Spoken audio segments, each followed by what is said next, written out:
നമസ്കാരം. മലയാളി വാർത്തയിലേക്ക് സ്വാഗതം. ഇപ്പോഴിതാ രണ്ട് തരത്തിലുള്ള കാലാവസ്ഥാ മാറ്റങ്ങളിലൂടെയാണ് രാജ്യം കടന്നുപോകുന്നത്. കഴിഞ്ഞ ദിവസമൊക്കെ റിപ്പോർട്ടുണ്ടായിരുന്നു, ഇന്ത്യയിൽ രണ്ട് തരം കാലാവസ്ഥയാണ് ഇപ്പോൾ ഒരേ സമയം അനുഭവപ്പെടുന്നത്. അതായത് അത്യപൂർവമായിട്ടുള്ള ഒരു സാഹചര്യത്തിലൂടെയാണ് കടന്നു പോകുന്നത്. കഴിഞ്ഞ ദിവസം തൂത്തുകുടിയിലും ഇത്തരത്തിൽ മേഘത്തൂണുകൾ പ്രത്യക്ഷപ്പെട്ടതും വലിയ അത്ഭുതവും അതോടൊപ്പം തന്നെ ആശങ്കയും സൃഷ്ടിക്കുന്ന ഒന്നായിരുന്നു. തൂത്തുകുടിയിലാണ് ഇത്തരത്തിൽ അത്യപൂർവമായ ഒരു കാഴ്ച കണ്ടത്. പക്ഷേ അത്തരത്തിൽ വന്നിട്ടുള്ള ഈ ഒരു കാലാവസ്ഥാ മാറ്റം അവിടെ വലിയ നാശനഷ്ടങ്ങളോ ആളഭയമോ റിപ്പോർട്ട് ചെയ്യപ്പെട്ടിട്ടില്ല എന്നത് വലിയ ആശ്വാസമായിട്ടുണ്ട്. എങ്കിലും ശാസ്ത്രലോകം ഇത്തരം പ്രതിഭാസങ്ങളെ അതീവ പ്രാധാന്യത്തോടെയാണ് വീക്ഷിക്കുന്നത്. പ്രാഥമിക നിഗമനങ്ങൾ പ്രകാരം ഇതൊരു ലാൻഡ് സ്പൗട്ട് ആകാനാണ് സാധ്യതയെന്നാണ് കാലാവസ്ഥാ നിരീക്ഷകർ വിലയിരുത്തുന്നത്. സാധാരണ ഇത്തരം ടൊർണാഡോകൾ വലിയ സൂപ്പർ സെൽ ഇടിമിന്നൽ മേഘങ്ങളിൽ നിന്ന് രൂപപ്പെടുമ്പോൾ ലാൻഡ് സ്പോട്ടുകൾ ഭൂനിരപ്പിലുള്ള ചെറിയ വായു ചുഴലികളെ ഇടിമിന്നൽ മേഘങ്ങളുടെ ശക്തമായ വായുപ്രവാഹം മുകളിലേക്ക് വലിച്ചുയർത്തുന്നത് മൂലമാണ് ഇത് സംഭവിക്കുന്നത്. ലളിതമായി പറഞ്ഞാൽ അന്തരീക്ഷത്തിലെ ഇടിമിന്നൽ മേഘങ്ങളുമായി ബന്ധപ്പെട്ട് ആകാശത്ത് നിന്ന് ഭൂമിയിലേക്ക് നീളുന്നതും അതിശക്തമായി കറങ്ങിക്കൊണ്ടിരിക്കുന്നതുമായ ഒരു വായു സ്തംഭനത്തെയാണ് ടൊർണാഡോ എന്ന് വിളിക്കുന്നത്. തമിഴ്നാട്ടിൽ സാധാരണ ഇത്തരത്തിലുള്ള ചുഴലിക്കാറ്റുകൾ അത്ര സാധാരണമല്ല. മൺസൂണിന് മുമ്പ് മാർച്ച് മുതൽ മെയ് വരെയുള്ള മാസങ്ങളിൽ ബംഗാൾ, ഒഡീഷ എന്നിവിടങ്ങളിലും പ്രത്യേകിച്ചും വടക്ക് കിഴക്കൻ സംസ്ഥാനങ്ങളിലുമാണ് ചുഴലിക്കാറ്റുകൾ ഉണ്ടാകാറുള്ളത്. ഇവ രൂപപ്പെടാൻ പ്രധാനമായും 3 ഘടകങ്ങൾ ആവശ്യമാണ്. ഒന്ന്, ചൂടുള്ളതും ഈർപ്പമുള്ളതുമായ വായു. ടൊർണാഡോകൾക്ക് ആവശ്യമായ ഊർജ്ജം നൽകുന്നത് ഈ വായുവാണ്. തമിഴ്നാട്ടിൽ ഇപ്പോൾ സജീവമായ കാലവർഷത്തിന്റെ പശ്ചാത്തലത്തിൽ ബംഗാൾ ഉൾക്കടലിൽ ഇതിനാവശ്യമായിട്ടുള്ള ഈർപ്പമുള്ള വായു സമൃദ്ധിയായി നിലനിൽക്കുന്നു. 2, ശക്തമായ അപ്പ് ഡ്രാഫ്റ്റ്, അതായത് ഇടിമിന്നൽ മേഘങ്ങൾക്കുള്ളിലേക്ക് വായു അതിവേഗം മുകളിലേക്ക് ഉയർന്നു പോകുന്ന പ്രതിഭാസമാണിത്. 3, ഭൂനിരപ്പിലെ കറക്കം.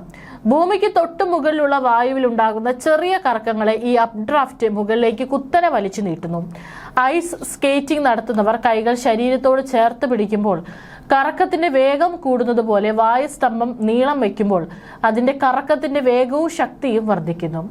ഈ വായുസ്തംഭനത്തിനുള്ളിലെ മർദ്ദം കുറയുമ്പോൾ ഈർപ്പം തണുത്ത് മേഘത്തുള്ളികളായി മാറുകയും ഭൂമിയിലെ പൊടിയും അവശിഷ്ടങ്ങളും ഇതിലേക്ക് വലിച്ചെടുക്കപ്പെടുകയും ചെയ്യുമ്പോഴാണ് ഭയാനകമായ കറുത്ത കുഴൽ രൂപത്തിൽ ഇത് നമുക്ക് ദൃശ്യമാകുന്നത്. അതായത് ഒരു തൂണ് പോലെ നമുക്ക് പ്രകൃതിയിൽ അത് കാണാനായിട്ട് സാധിക്കും. തമിഴ്നാട്ടിൽ ഇത് ഇത്രയധികം അപൂർവമാകാൻ കാരണം എന്ത് എന്നുള്ള ചോദ്യമുണ്ട്. ഇന്ത്യയിൽ ടൊർണാഡോകൾ പൊതുവെ വളരെ കുറവാണ്. ഇന്ത്യയിൽ സംഭവിക്കുന്ന ടൊർണാഡോകളിൽ ഭൂരിഭാഗവും ഏകദേശം 72% രാജ്യത്തിന്റെ കിഴക്കൻ, വടക്ക് കിഴക്കൻ സംസ്ഥാനങ്ങളിലാണ് റിപ്പോർട്ട് ചെയ്യപ്പെടാറുള്ളത്.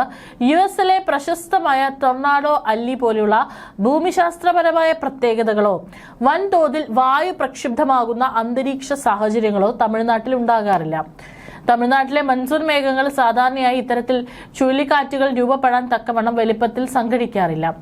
അതുകൊണ്ട് തന്നെ തൂത്തുകുടിയിലുണ്ടായ ഈ പ്രതിഭാസം ചരിത്രത്തിൽ തന്നെ വിരലിലെണ്ണാവുന്ന ഒന്നാണ്.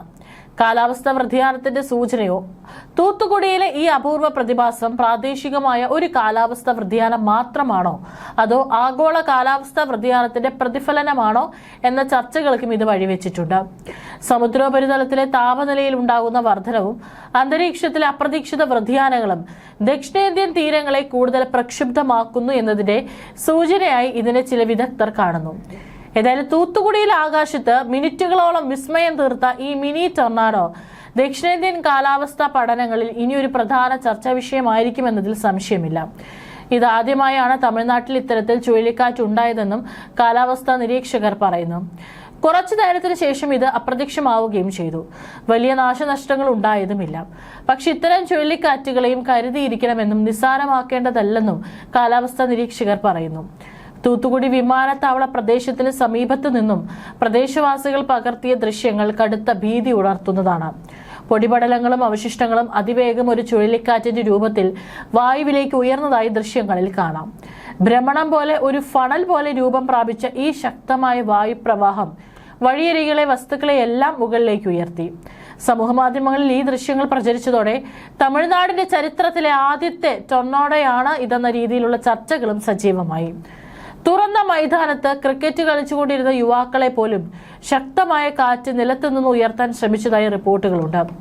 തൂത്തുക്കുടി തിരുനെൽവേലി ഹൈവേയിൽ നഗരത്തിൽ നിന്ന് ഏകദേശം 20 കിലോമീറ്റർ അകലെയുള്ള വാഗൈക്കുളം മുടിവൈത്തനേന്തൽ ഗ്രാമങ്ങളിലാണ് പ്രകൃതിക്ഷോഭം കടുത്ത നാശം വിതച്ചത്. ശക്തമായ കാറ്റിൽ മരങ്ങൾ കടപുഴുകയും ഒട്ടനവധി വൈദ്യുതി തൂണുകൾ ഒടിഞ്ഞു വീഴുകയും ചെയ്തു. കെട്ടിടങ്ങളുടെ മേൽക്കൂര ഷീറ്റുകൾ വായുവിൽ പറന്നുപോയി. പ്രദേശത്ത് 200ഓളം വീടുകളുള്ള റെസിഡൻഷ്യൽ ഏരിയയ്ക്ക് വലിയ നാശനഷ്ടം ഉണ്ടായതായും റിപ്പോർട്ട് ചെയ്യുന്നു. കാറ്റിന് പിന്നാലെ ഫാനുകൾ, മേൽക്കൂര സാമഗ്രികൾ എന്നിവ വളരെ ദൂരത്തേക്ക് പറന്നു പോവുകയും അവശിഷ്ടങ്ങൾ പലതും വൈദ്യുതി ലൈനുകളിൽ തൂങ്ങിക്കിടക്കുകയും ചെയ്യുന്ന അവസ്ഥയാണ്. വാഗേക്കുളം ടോൾ പ്ലാസയ്ക്ക് സമീപമുള്ള ഒരു സ്വകാര്യ തീം പാർക്കിനും വൻ നാശനഷ്ടം നേരിട്ടു. കാറ്റിൽ ഇവിടുത്തെ വിനോദ കേന്ദ്രങ്ങൾ തകരുകയും പ്രദേശത്തെ വാഹന ഗതാഗതം പൂർണ്ണമായും തടസ്സപ്പെടുത്തുകയും ചെയ്തു. ദുരന്തത്തിൽ കോടിക്കണക്കിന് രൂപയുടെ നാശനഷ്ടങ്ങൾ ഉണ്ടായതായാണ് പ്രാഥമിക വിലയിരുത്തൽ. പ്രശ്നബാധിത റെസിഡൻഷ്യൽ ഏരിയയിൽ മാത്രം ഏകദേശം 2 കോടി രൂപയുടെ നഷ്ടം കണക്കാക്കുന്നു. തീം പാർക്കിലും ടോൾ പ്ലാസയിലും ഉണ്ടായ നാശനഷ്ടങ്ങൾ ഉൾപ്പെടെ മൊത്തം 5 കോടി മുതൽ 6 കോടി രൂപ വരെയാകാം നഷ്ടമെന്നാണ് റിപ്പോർട്ടുകൾ. സംഭവത്തിൽ 2 പേർക്ക് നിസ്സാര പരിക്കേറ്റെങ്കിലും അത്ഭുതകരമായ മരണങ്ങളൊന്നും റിപ്പോർട്ട് ചെയ്യപ്പെട്ടിട്ടില്ല എന്നുള്ളതും ഏറെ ആശ്വാസം പകരുന്ന ഒന്നാണ്. ഏതായാലും ഇത്തരത്തിലുള്ള കാലാവസ്ഥാ പ്രതിഭാസങ്ങൾ പൊതുവെ നമ്മുടെ രാജ്യത്ത് കുറവാണെങ്കിലും, പ്രത്യേകിച്ച് തമിഴ്നാട് ആ ഭാഗത്തൊക്കെ കുറവാണെങ്കിൽ കൂടിയും ഇതിനെ ഭയക്കേണ്ടതില്ല എന്ന് തന്നെയാണ് കാലാവസ്ഥാ നിരീക്ഷകർ പറയുന്നത്. തീർച്ചയായിട്ടും ഇതിന്റെ ദൃശ്യങ്ങൾ സമൂഹ മാധ്യമങ്ങളിൽ പരക്കുമ്പോൾ പലരും ഇതിനെ ഭീതിയോടെയാണ് കാണുന്നത്. അത്തരത്തിൽ പല കുപ്രചാരണങ്ങളും നടക്കുന്നുണ്ട്. തീർച്ചയായിട്ടും ഇതിന്റെ ദൃശ്യങ്ങൾ ഇപ്പോൾ സോഷ്യൽ മീഡിയയിൽ വൈറലാണ്.